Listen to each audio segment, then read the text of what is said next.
kita ingin memperjuangkan ini LPSK. Apakah namanya disebut nomenklaturnya LPSK atau lembaganya masuk di dalam KUHP yang baru? Kita mengambil atau mengadopsi dari pasal 70 yang sudah ada. Pak Ahmadi. Siap. Sebetulnya kalau mau dibacakan kan panjang nih dan sudah disampaikan ke kami. Tapi kami justru belum dapat yang Bapak sampaikan tadi di pertama tadi, yang PowerPoint. Kami belum dapat. Nah, jadi gini Pak. Menurut kami yang paling penting terkait LPSK ini adalah sebagaimana ingat dulu waktu kita memilih bapak-bapak dan ibu kemarin kan ya, kita ingin memperjuangkan ini LPSK. Apakah namanya disebut nomenklaturnya LPSK atau lembaganya masuk di dalam KUHP yang baru berperan. Nah, saya pikir yang Bapak sampaikan cukup ya. Nanti ini kan sudah kami terima. Tinggal nanti kami minta satu orang perwakilan komisioner ya, didampingi dengan tenaga ahli Bapak atau staf ya, berkoordinasi dengan tenaga ahli kami dan BK DPR.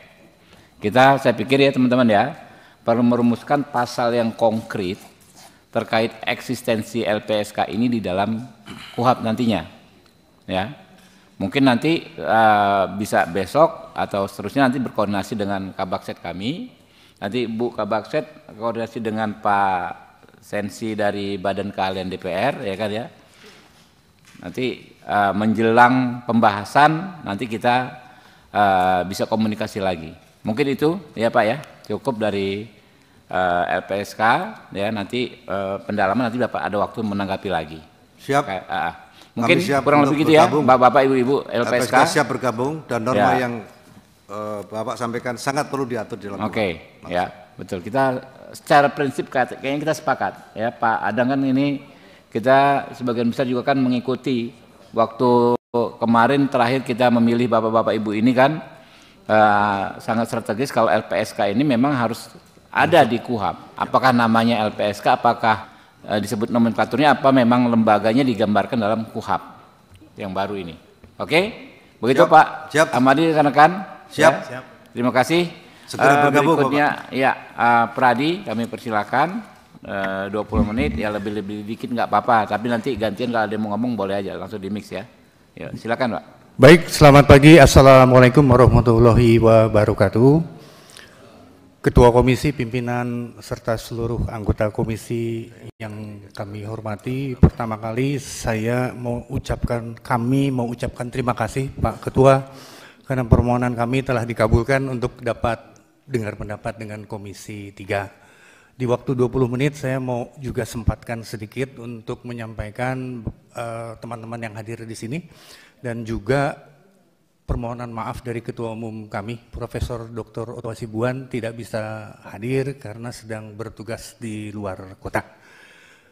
Yang berikutnya juga saya nanti mohon izin Pak Ketua untuk yang menyampaikan presentasi saya dibantu oleh dua rekan di sebelah kiri saya. Yang pertama adalah Pak Dr. Reva, Wakil Ketua Umum, kemudian Pak Nikolas adalah Ketua Bidang Kajian, kemudian Pak Herman Syah Dulaimi adalah Sekretaris Jenderal kami, kemudian Pak Adardam Ahyar, Ketua DKP dan Sekretaris Dewan Pembina, kemudian Profesor Firmanto Laksana sebagai Ketua Bidang PKPA, di belakang juga ada tim kami Pak Erwin, dari Bidang Kajian, Ibu Riri Humas, kemudian Pak Jutek Wakil Sekjen, Ibu Anita Wakil Bendara Umum, Pak Haren Wakil Sekjen, Ibu Rilen Wakil Bendara Umum, di belakang ada Pak Aladin sebagai kajian dan kemudian Herman Sitompul, Pak Herman Sitompul. Mengapa Bapak diberi kesempatan? Karena Ketua Komisi 3 itu anggota Pradi Pak Oto. Siap Pak, terima kasih. Dan berikutnya adalah Pak Ibu Fitri yang hadir semua di sini. Salam kami dari Pradi dan ada Pak Sudesot yang juga pengurus Pradi. Selamat berjumpa lagi Pak. Demikian yang saya sampaikan sebagai pembuka dan selanjutnya untuk mempersingkat waktu saya minta bantuan Pak Reva untuk menyampaikan presentasinya tidak lebih dari 20 menit. Masih. Ya, Assalamualaikum warahmatullahi wabarakatuh.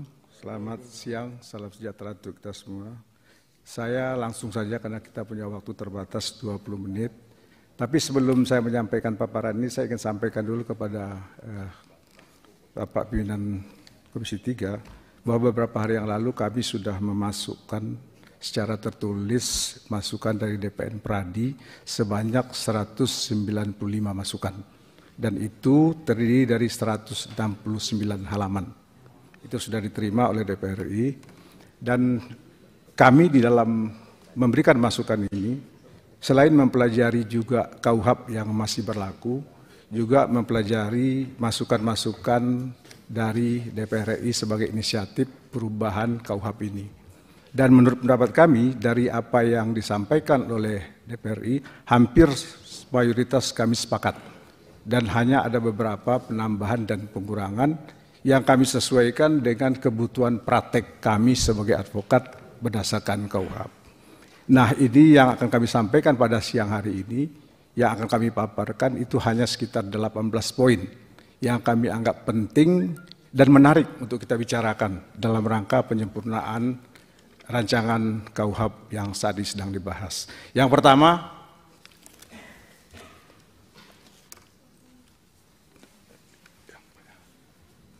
ini yang pertama adalah terkait dengan penambahan objek pra-peradilan.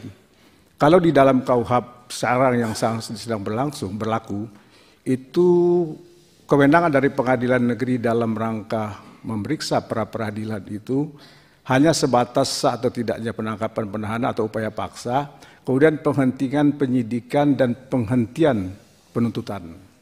Nah, kami melihat bahwa yang menjadi objek pra-peradilan di dalam KUHP ini, kami merasakan masih ada kekurangan. Karena selama ini yang berkaitan dengan penyelidikan itu tidak menjadi objek pra-peradilan. Padahal penyelidikan ini adalah pintu masuk. Ketika seseorang membuat laporan polisi, dia adalah pintu masuk apakah kemudian dari penyelidikan ini bisa atau tidak dilanjutkan ke dalam penyidikan. Nah, masalah penyelidikan ini hanya diatur di dalam Peraturan Kapolri nomor 6 tahun 2019. Bahwa kalau hasil penyelidikan tidak ditemukan adanya tindak pidana, maka ini akan dihentikan. Dan apa ada pihak keberatan terhadap penghentian itu, maka akan dilakukan gelar perkara. Nah, kini kami melihat apa yang ada di dalam Peraturan Kapolri ini terkesan hanya sepihak. Ketika kita membuat laporan polisi misalnya terhadap suatu tindak pidana, lalu dihentikan, itu kewenangan polisi sepenuhnya. Ya, tanpa kita kadang-kadang nggak diberitahu, kadang-kadang juga kita ada diberitahu. Dan ketika kita mengajukan keberatan, itu hanya cukup di gelar perkara tanpa juga melibatkan kita. Nah, oleh karena itu kami menginginkan yang berkaitan dengan penyelidikan ini tidak hanya menjadi ranah Polri sendiri, tapi juga menjadi urusan kita semua. Oleh karena itu, penghentian penyelidikan harus ditarik ke dalam KUHP. Sehingga ketika penyelidikan dihentikan, maka pihak yang merasa dirugikan bisa menguji melalui pra-peradilan apakah penyelidikan yang dilakukan ini sudah sesuai atau belum dengan ketentuan hukum yang berlaku. Dengarkan berita bersuara. Klik fitur text to speech di inews.id.